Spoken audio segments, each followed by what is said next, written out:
What's going on, guys? JSGC here, and we are here for another transfer update, the penultimate transfer update of the summer transfer window 2018. I hope you've all enjoyed it. If you haven't enjoyed it, don't forget to subscribe, notifications on, because we've got final transfer update coming up, and we've also got much more Manchester City and football content coming up that I'm really excited about covering. But we're going to crack on with the videos. We're going to start off with the ins. We're still getting in news, surprisingly, even though the transfer window over in England is now shut. I was expected to be quite a bit of out news, but there's some ins. Now, first up, MEN's been reporting that both Manchester United and Manchester City have been after Polish 16-year-old defender who could play right back and centre back called Lukas Beja. I hope that's how you say his name. But apparently he's been offered a trial at Manchester United and he is set to sign for them. He's from Lech Poznan's academy, if anyone remembers them. We had them in the Europa League a few years back, and that's where we got the Poznan celebration from. Good fans. But yeah, apparently closing on Manchester United, but Manchester City also linked. If he doesn't end up going to Man United, Man City might take up the option to sign him. But yeah, looks like he's set for Manchester United. And the other bit of in news is a very interesting one, and it covers the title. It covers Adrien Rabiot. Now, Man City have opened up talks. This is according to sources, I think, coming from France.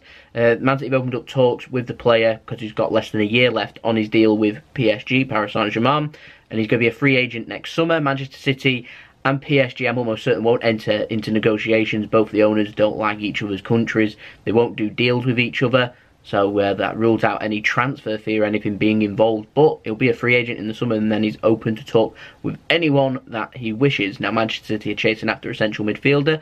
Whether Man City feel like there's enough in their depth to last till next summer is another question. I've got a feeling we'll be looking in the winter markets, possibly at new signings, because we didn't sign a central midfielder this summer.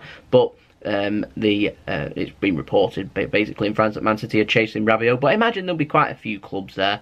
Personally, I don't see it. I don't think he'll be signing him, but he is of a good age. I think he's 23 years old. He's not a bad player. I mean, I was hoping for improvements on the squad. I'm not too sure he has much of an improvement to Man City's squad already, but you never know. Stranger things have happened.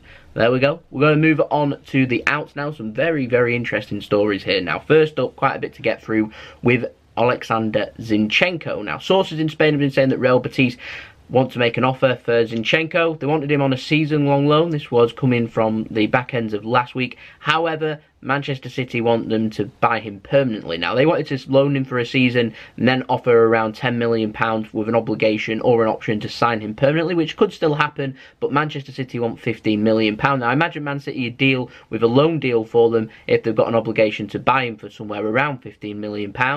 Whether that happens or not is another matter, but apparently Zinchenko is very interested in this deal. Manchester City are waiting right to the end of the window, so they'll be waiting to the end of this week. Something may well happen, but Man City want £15 million. Wolves offered us £15 million. Zinchenko turned them down. I don't think Manchester City are going to want to settle for anything below £15 million. So Real Betis have got a couple of days to try and sort that deal out. Will we still have Zinchenko or not? We'll wait and see. Will they want to offer it in a deal? Will they want a loan with an obligation to buy for around £15 million? It's reported that they wanted it in 3 instalments. We'll wait and see. We'll see how strong Man City are on the negotiations table. I wouldn't mind seeing Zinchenko stay till at least January, if I'm honest, just for decent cover at the back and also in midfield. And also, let's not forget, he is an attacking player too. Very versatile. Very useful with the winter months coming up. Next up, we're going to move on to Douglas Luiz. Now, Celtic want Douglas Luiz on loan. That's according to the Scottish Sun. There's different permit rules in Scotland. Because he'd be classed as a first-team player over in Scotland rather than a squad player like he would be at Man City, it therefore looks more likely for him to get his work permit. Man City want him to be promoted and play for Brazil, so it'll make it easier for them to get a work permit. If he gets called up by Brazil's squad, and it looks like he may get a cap or an appearance, I imagine Man City might not want to sell Douglas Luiz and use him as an option, in which case Zinchenko might leave. But it's been reported that Celtic are chasing him, and they're confident they can get a work permit. Sources in Turkey, however, have been saying that Fenerbahce have reached an agreement in principle with Manchester City to sign Douglas Luiz on a season-long loan. Will it be Celtic? Will it be Fenerbahce? Will it be Manchester City? We'll wait and see. But Douglas Luiz, I'm almost certain, probably won't be staying at Manchester City unless he gets called up by Brazil and ends up playing for them. Then they apply for another permit, which I think will be in a couple of months' time. But it's a kind of a waste having him here for a couple of months. May as well loan him out, so where will he end up? Celtic can make sense. Fenerbahce for a season if Man City wanted him to have a full season in Turkey. Will he get enough games? That's for me to discuss when I do my loan reports later on next year. Now, a crazy one, this. Raheem Sterling has been linked with a move to Real Madrid, and apparently Real Madrid are going to be scouting England this week. They're going to be looking at, well, should I say next week, but they're going to be looking at England's games, looking at Raheem Sterling's performances, because they're lining up a move. It's crazy, isn't it? But a new deal hasn't been signed by Raheem Sterling just yet. It puts a good ball into the court of Raheem Sterling to issue demands to Manchester City, if you get where I'm coming from with that. If you've got Real Madrid interested, and Real Madrid are genuinely interested, then Raheem Sterling is either going to get a move to Real Madrid, or forced for a move to Real Madrid if he wants to leave, because Man City won't willingly sell him. Or Raheem Sterling can say, Real Madrid want me, if you want me to stay, you're going to have to offer me more money, because this is what Real Madrid's offering. So it's a good time for Raheem Sterling, if I'm honest. Will Manchester City not buckle down? If they decide not to, then they might decide to sell. What fee we'll be looking at? So if we was to sell Raheem Sterling to Real Madrid, this will come next summer, obviously. We're not going to do it in the winter window, and we're certainly not going to be doing it in this summer. Leave in the comments below how much you think Raheem Sterling will be worth next summer if you were Manchester City and you did want to sell, because that's what's being reported. And last but not least in the news, everyone's favourite player, Yaya Toure, who could have been an absolute legend at Manchester City, with all of his chatter and all of his things that he's been saying with him and his agents, completely ruined a fabulous player's legacy, who scored so many important goals and was just phenomenal for Manchester City for so many years. Ruined it all with the last year or so, the dealings with Manchester City. Everything's Categate, really, but there we go. Apparently, according to his agent online on Twitter, he's passed a medical in London. His agent's come out and said it's not West Ham that he's joining, it's not Crystal Palace that he's joining either. Lots of people are saying they think it's Fulham then, because he's not ruled out Fulham, and they do have a fair bit of money. Others have been saying Chelsea, which I find extremely unlikely. Others, particularly Arsenal fans, think that it may well be them. It'll be interesting to see if he's on £1 a week. I somehow imagine he'll be on a lot more money than that, because basically his agent and Yaya Toure, they just come out with a load of crap at times, really do. Yeah, good riddance. Such a shame for me to say that, because I think he's phenomenal. Past his prime now. His agent and him has been opening his big mouth too much, disrespected the club too many times, and I felt like Man City's always been nice to him. They've named a pitch after him.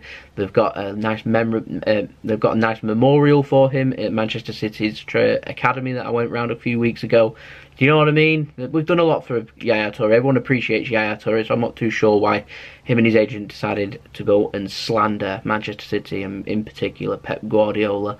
So good riddance to his poisonous agent there. So let me know what you think of that in the comments below. There we go, so that's been the video. That's the penultimate transfer update. We'll have one more transfer update out, which will be concluding all of the transfers that will be happening over the coming days with Man City players leaving. I'm expecting Douglas Luiz certainly to probably leave. Yaya Toure will probably be signing for somebody too if he wants to be registered in time for the Premier League. I imagine we might see some more developments with Zinchenko, certainly. Maybe we might get a Rabiot update. You never know. Let me know what you think in the comments below, though. Don't forget to leave a big thumbs up if you did enjoy the video. Don't forget to subscribe with your notifications on if you did enjoy the video, to stay tuned for more Manchester City football videos from me too. Don't forget to go and check out my social media links there in the description below, along with my email to hit me with any business inquiries or any sponsorships or any videos if you wish. Also, don't forget to share this video, enjoy it, and let everyone know about JSGC and my Manchester City football videos. That'd be fantastic. I'd love that. But yeah, thanks everyone for subscribing. Thank you for watching the video. I'll leave links to my second channel and my brother's partner channel at the end of the video if you go and check them out. Like and subscribe over there, and I'll leave the link to one of my other videos, so I'll go and check that out too at the end of this video. And I'll see you all again soon. Go and check out my other videos if you wish. I'll see you all again tomorrow. Peace. Ciao for now.